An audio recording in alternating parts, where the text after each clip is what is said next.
जगन्नाथ आम आध्यात्मिक चैनल दैवार्चन को स्वागत करुच्ची मु शिव दत्त आम सह जड़े नुआ अतिथि भेट हो जाती खंडगिरी किसी आलोचना करा आपण को स्वागत करचु आम आध्यात्मिक चैनल दैवार्चना को प्रथम केमती अच्छा मु भल अच्छी मु जड़े सरकारी अवसर प्राप्त ऑफिसर टे मु मोर पिला दिनु मु ठाकुर विश्वास रे अनुप्राणित प्राय 10 वर्ष तलू आज पर्यंत गला परे मझिरे 1990-85 मसीहा ठारू मोर गोटा मिराकल सृष्टि है जो थे कि मो परिवार समस्ते आध्यात्मिकवाद रे गलु ठाकुर किछि प्राप्त हेले आमे से दिन ठारू समस्त परिवार सहित जगन्नाथ पाखे समर्पित आमर कई गुरु ना डायरेक्ट जगन्नाथ पूरा जगन्नाथ हों आमर सर्वे सर्वा गुरु तेणु से दिन ठू आमे परिवार दीक्षित जगन्नाथ पर्वपर्वाणी रे दीक्षित होइछि। वर्तमान गोटे प्रश्न मालिका अनेक कथा कहते भविष्य मालिका कहबी किसी आगे कही सारा पर मालिका को आसबि तेणु मु जड़े चाकरिया थी कणास ब्लॉक रे मु सीओ कम वीडियो चार्जर थी सन्थ मालिका वर्णित सन्थ मथुरी बाबा काईमाटियागढ़ से मत हठात तांकर दी जन लोक पठेकरी डाकिले आश्रम को कि काईमाटियागढ़ तांक आश्रम ना हूँ सुतीक्ष्णा आश्रम से दिन ठू 1979-80 मसीहा ठारू मु ये मालिका उपरे टे गवेषणा करने को आरंभ कली से मत डाकिकी आड़ू मत सखा बोली संगात बसिले से आउ नाहांती से चलीगले से जड़े माने मालिका वर्णित भक्त तांको ना भी अच्छी मालिकार बहुत जगह ना अच्छी तेणु से दिन मुझे मालिका उपरे गवेषणा कली किछि बही मालिका बही प्राप्त होइछि से बही शून्य संहिता ब्रह्म एकाक्षर गीता मणिबंध गीता अनंत भट्ट ये बहुत अच्छी मोर मन पड़ूना से गवेषणा कला परे मुझे निश्चय पहुँचली दुईटा मतरे से लिखिंट प्रभु अच्युतानंद दुई प्रकार गोटा बाह्य मत गोटा अंतर्मत शरीर तत्व भागवत कहे तत्व जानिले तुटे भ्रांति भव सागरु तरी जानती अर्थ तत्व जे जानला आउ क्या पचारिया दरकार नहीं से भव सागरु तरी जो तत्व जानले सब कथा से जानी यही हिसाब से मुझे बसली एकाक्षर ब्रह्म उपरे सबठे लिखी एकाक्षर ब्रह्म कौन मुझे गवेषणा कली से ओं को प्राय कहते अन्य केते तो अच्छे अक्षर किंतु ओं को एकाक्षर भाव ग्रहण कर दिन मुझे रिसर्च कली से ये जानिली से जहाँ कहते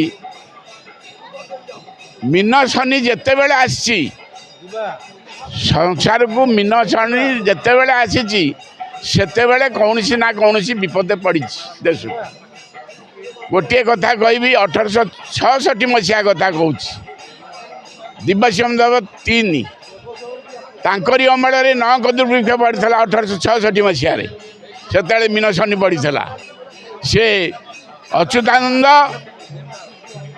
पंचसखा अगम्य भाव जाने जशवंत गार कटा यंत्र जाने अनंत आगत नागत अच्युत बणे बलराम दास तत्व बखाणे भक्तिर भाव जाने जगन्नाथ पंच सखा ये ओडिया देवदूत ओडिया देवदूत नुह तो ओडिया ये होती जगन्नाथ पांचटी आत्मा ज्ञान आत्मा ध्यान आत्मा तत्वात्मा जीवात्मा ये अच्छा ये मूलरू ये देश हूँ जम्बूद्वीप भगवान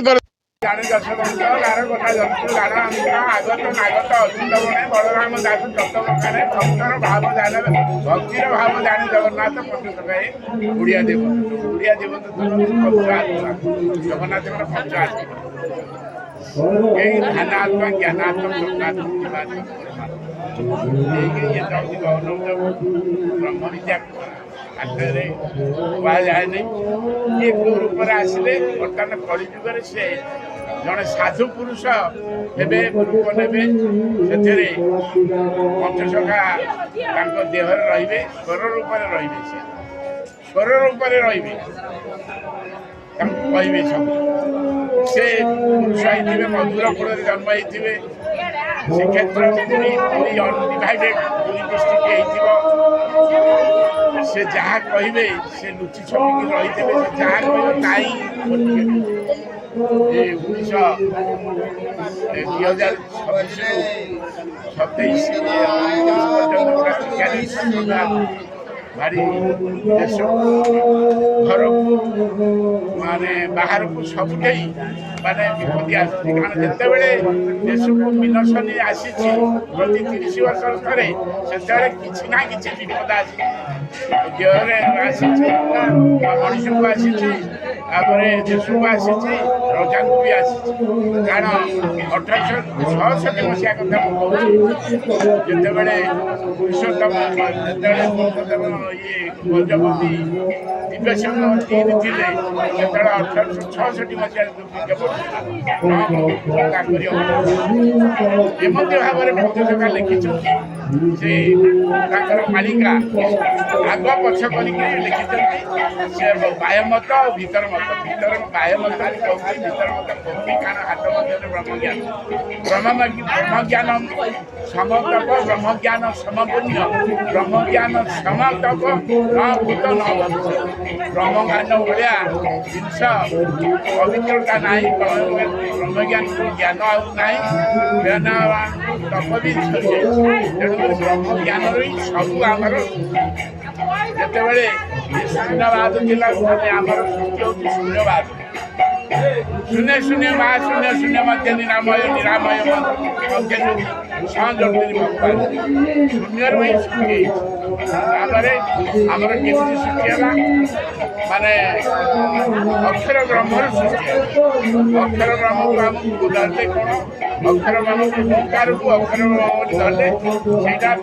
गर्भ मध्य पाताल तीन धरले तीन तीन अर्थ कौन अभूम अर्थ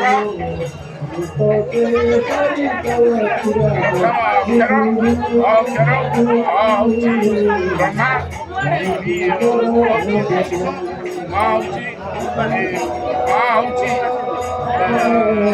शिव घर धरिकी से चलते ब्रह्मज्ञान भीतर को जाऊनी या गले सहज जमी पिंड ब्रह्मांड एकमत जानती सुज्ञानी पिंडरे जहाँ अच्छी ब्रह्मांड से पिंड ब्रह्मांड केमती सृष्टि ठीक आप तेज वायु आकाश ठीक आप तेज वायु आकाश नहीं अच्छी पिंडरे जहाँ अच्छी साइंटिस्ट मैंने आजिकल गवेषणा करी वैज्ञानिक मैंने कहले हाँ पिंडरे माने सृष्टि होती ठीक आपते पंच महाभूत आमर पिंडटा जहाँ अच्छी ब्रह्मांड भी तेणु पिंड ब्रह्मांड एक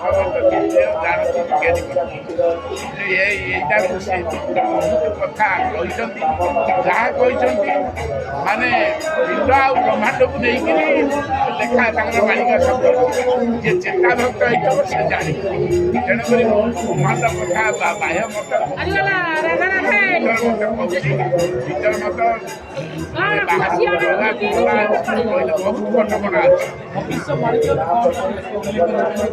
ଭବିଷ୍ୟତ ମାଳିକା ଅଛି ପ୍ରତି 30 ବର୍ଷରେ ମିନସନି ଆସେ। ସେଇ ମିନସନି ସମୟରେ ସମସ୍ତଙ୍କୁ ବିପଦ କିଛି ନା କିଛି ସହିବାକୁ ପଡ଼ିବ। ସେଇଟା ଗୋଟେ ପରୀକ୍ଷା ବେଳ ଭକ୍ତମାନଙ୍କ ପାଇଁ ପରୀକ୍ଷା ବେଳ ଆଉ ଖ୍ରୀଷ୍ଟଜନଙ୍କ ମାନଙ୍କ ପାଇଁ ଉତ୍ପାତ ବେଳ। ଯେଉଁମାନେ ପ୍ରଭୁଙ୍କୁ ଅଛନ୍ତି ବୋଲି ପ୍ରଭୁଙ୍କ ସତ୍ତା ବୋଲି ମାନନ୍ତି ନାହିଁ ସେମାନେ ହିଁ ବିପଦରେ ପଡ଼ନ୍ତି। ତେଣୁକରି ଏଇ ଯେଉଁ ମିନସନି ଆସୁଛି ଏ ଦଶନ୍ଧିର ଇଏ ହେଉଛି ଶେଷ ମିନସନି। ଏଇଥିରେ ବର୍ତ୍ତମାନ ସବୁ ବଛାବଛି ହେବେ ଭକ୍ତମାନେ। ତେଣୁ ଆଗକୁ ଆସୁଛି ଆପଣମାନେ ଭୟ କରିବା ଦରକାର ନାହିଁ। କିନ୍ତୁ ସେ କ'ଣ ଦେଖିଛନ୍ତି ସବୁ ଦର୍ଶନ ଶାସ୍ତ୍ର ଆୟୁର୍ବେଦିକ ଶାସ୍ତ୍ର ସବୁ ସେଥିରେ ରଖିଛନ୍ତି। ଉପକାର ବି କେମିତି ପ୍ରତିକାର କେମିତି ସେଥିରେ ବି ଲେଖିବେ। ଯଦି ଆପଣମାନେ ଡିଟେଲ ଜାଣିବେ ଡିଟେଲ ପଢ଼ିବେ ତେଣୁ ସେଥିରେ ସବୁ ପାଇବେ। ତେଣୁ ମୋର ଜଗତବାସୀଙ୍କୁ ଏତିକି ଅନୁରୋଧ ବର୍ତ୍ତମାନ ଏଇ ପିରିୟଡ଼ରେ ବର୍ତ୍ତମାନେ ପିଲାମାନଙ୍କୁ କହୁଛି ତାଙ୍କ ସକାଳୁ ପିତାମାତା ହେଉଛନ୍ତି ତାଙ୍କୁ ଉଠିକିରି ଆଗ ପ୍ରଣାମ କରିବେ। ତାପରେ ଠାକୁର ଆଗେ ବାପା ମା ଠାକୁର ତାପରେ ଝିଅ ଠାକୁର। ତେଣୁ ୟାଙ୍କୁ ଇଏ କରିବେ ଆପଣ ସତ୍ୟ କହିବେ ସତ୍ କହିବେ। କାରଣ ଆମେ ସତ୍ୟରେ ଯିବା ସତ୍ୟରୁ ସୃଷ୍ଟି ନା ମିଥ୍ୟାରୁ ସୃଷ୍ଟି ସତ୍ୟରୁ ଆମେ ସମସ୍ତେ ତେଣୁ ସତ୍ୟରୁ ସନାତନ ହିଁ ସୃଷ୍ଟି। ତେଣୁ ସବୁବେଳେ ସମସ୍ତଙ୍କୁ ପ୍ରବର୍ତ୍ତନ ସତ୍ୟ କହିବାକୁ ନିଜ ଘରରୁ ହିଁ ସଂସ୍କାର ଚାରିଟି ବିଗିନ୍ସ ଆଟ୍ ହୋମ୍ ବା ଘରରୁ ହିଁ ସଂସ୍କାର ସୃଷ୍ଟି ହେବ। ତେଣୁ ଆମେମାନେ ସମସ୍ତଙ୍କୁ କହୁଛୁ ଆପଣମାନେ ଯେତେ ଅଛନ୍ତି ସାଧୁ ସନ୍ଥ ପ୍ରଚାର କରନ୍ତୁ ଘରୁ ହିଁ ଆମେ ବାହାରକୁ ଯିବା। ଘରଟି ଯଦି ନ ସଜାଡ଼ିବା ବାହାର ସଜାଡ଼ିବା ଲାଭ କ'ଣ? ନିଜ ପିଲା ତ ଠିକ୍ ହେଇନଥିବ ନିଜ ସ୍ତ୍ରୀ ତ ଠିକ୍ ହେଇନଥିବ ବାହାରେ ଆମେ ଯାଇକି ହଜାରେ ଜ୍ଞାନ ବାଣ୍ଟିଲେ କ'ଣ ହେବ? ଏମିତି ଆମେ ବର୍ଷ ଧରିକିରି ଆସୁଛୁ କିଛି ପରିବର୍ତ୍ତନ ହେଇଛି। ତେଣୁକରି ଯେତେବେଳେ ସେ ଯାହା ହେବାର ଅଛି ତାହା ହିଁ ଘଟୁଛି। ଆହୁରି ଯାହା ହେବାକୁ ଅଛି ହେବ। ଯାହା ଘଟିଥିଲା ଯାହା ହେଇଛି ମାଳିକାରେ ଲେଖା ହେଇଛି ତାହା ଘଟିଛି ନା ନାହିଁ? ବଡ଼ ଦେଉଳରୁ ପଥର ଖସିଲା ରତ୍ନ ଚାନ୍ଦୁଆରେ ନିଆଁ ଲାଗିଲା ବୃଦ୍ଧ ପକ୍ଷୀ ଖସିଲେ ଆଉ କେମିତି ହେଲେ ଚେତନା ଆସିବ ଏ ସମାଜକୁ କେମିତି ହେଲେ ଖାଲି ରାତାରାତି କ'ଣ ବଡ଼ ଲୋକ ହେଇଯିବ ସବୁ ହେଇଯିବ? ମଣିଷ କ'ଣ ଜନ୍ମ ହଉ ସେ ବଡ଼ ହେଇଗଲା? କଥାରେ ଅଛି Rome was not build with couple of day. Rome ନଗରୀ 2 ଦିନରେ ଭଲ ବଢ଼ି ହେଇନଥିଲା। ଏତେ ବଡ଼ ରୋମ ନଗରୀ ସେ ତାକୁ ବଢ଼ିବାକୁ ବହୁତ ଦିନ ଲାଗିଥିଲା। ତେଣୁକରି ସେମିତି ମଣିଷ ଜୀବନ ମାନେ ଆସିଲ ଶୈଶବ ହେଲା ଅଜ୍ଞାନ ହେଲା କୌଶଳ ହେଲା ସୂତା ହେଲା ହେଲେ ହେଇକିରି ଯେ ଷ୍ଟେଜ୍ ଧରିକିରି ତେଣୁ ପିଲାମାନଙ୍କୁ ଶିକ୍ଷା ଦିଅ ମାନେ ସଂସ୍କାରୀ ହେବା ପାଇଁ। ଏବେ କ'ଣ ହେଉଛି ମାନେ ନାରୀମାନେ ସେ ଯାହା ଲେଖିଦେଲେ ଅର୍ଦ୍ଧ ଛାତି ଦେଖେଇକିରି ଇଏ କରିବେ ନଙ୍ଗଳା ହେଇକିରି ବୁଲିବେ କେଶ ମୁକୁଳା କରିବେ। କେଶ ଯିଏ ମୁକୁଳା କରିଥିବ ଜାଣିବ ଏଗୁଡ଼ା ଡାହାଣିକି ଏଗୁଡ଼ା ପିସାଚି କଲେ ସେ ଲେଖିଛନ୍ତି ଯେଉଁମାନେ କେଶ ଛାଡ଼ିକିରି କରନ୍ତି ସେମାନେ ଭାବୁଛନ୍ତି ସ୍ୱାମୀ ବି ତାର ନିଶ୍ଚିତ ବହୁତ ଏଇଭଳି ବହୁତ ସାଧୁ ସଦନମାନେ ମୋଠୁ ବହୁତ ଜାଣିଛନ୍ତି। ମୁଁ ତ ନିମିତ୍ତ ମାତ୍ର ମୋ କଥା ଯେଉଁ ଜିନିଷ ଅଛି ମୁଁ କହିବି ନାହିଁ। କାରଣ ସେ ଗୁରୁ ନହେଲେ ଗୁରୁ ନଥାଇ ସଦଜ୍ଞାନ କାହିଁକି ପାଇଲୁ କହିଛନ୍ତି। ତେଣୁ ଇଏ ହେଉଛି ଗୁରୁଘର ପାଠ। ଗୋଟିଏ ହେଉଛି ବାହ୍ୟ ମତ ଗୋଟା ହେଉଛି ଭିତର ମତ। ଭିତର ମତ ବାଲା ଯିଏ ଜାଣିଥିବ ସେ ଛୁପେଇକି ବାହ୍ୟ ମତରେ ଏଇ ଯେଉଁ ଆମେ କହୁଛେ ପ୍ରଚାର କରୁଛେ ଏ କେବଳ ନାହା ଆଉ ବ୍ୟବସାୟ କରିବା ପାଇଁ ବର୍ତ୍ତମାନ ମାଳିକାକୁ ଗୋଟେ ବ୍ୟବସାୟ କରୁଛନ୍ତି। ମିନସନ ରହିବ ଆଉ 1.5 ବର୍ଷ ଅଛି। 2027 ମାର୍ଚ୍ଚ ଏଣ୍ଡ ସୁଦ୍ଧା ରହିବ। ତେଣୁ ତାପରେ ସବୁ ଏଇ ଭିତରେ ଇଏ ହବ। ଆପଣ ଭୟ କରୁଛନ୍ତି, ଭୟ ମାନେ ଚେତା ଭକ୍ତମାନେ ନିଶ୍ଚୟ ରହିବେ, ନିରାପଦରେ ରହିବେ। ବୁଝିପାରିଲେ ବାପା? ଚେତା ଭକ୍ତମାନେ ନିରାପଦରେ ରହିବେ। ଦୁଷ୍ଟ ଲୋକମାନେ ବହୁତ ଇଏ ମାନେ ରହିଥା ରାଜନୀତିରେ ଗୋଟେ ବିରାଟ ପରିବର୍ତ୍ତନ ହବ। ମୁଁ କହିଦେଉଛି ମାନେ ଏଠି ଇଏ କରୁଛି ବିରାଟ ପରିବର୍ତ୍ତନ ହବ ରାଜନୀତିରେ। ଏଠି ସେଣ୍ଟରରେ ହବ ଆଉ ଇଏରେ ରହିବ ଇଏ ହବ। ତେଣୁକରି ଆକୁ ଏ କଥାରେ ଦୁଷ୍ଟ ଜନମାନଙ୍କୁ ସତର୍କ ହେଇକି ରହନ୍ତୁ, ମାନେ ଗୁରୁଜନଙ୍କୁ ମାନନ୍ତୁ। ବୁଝିପାରିଲେ?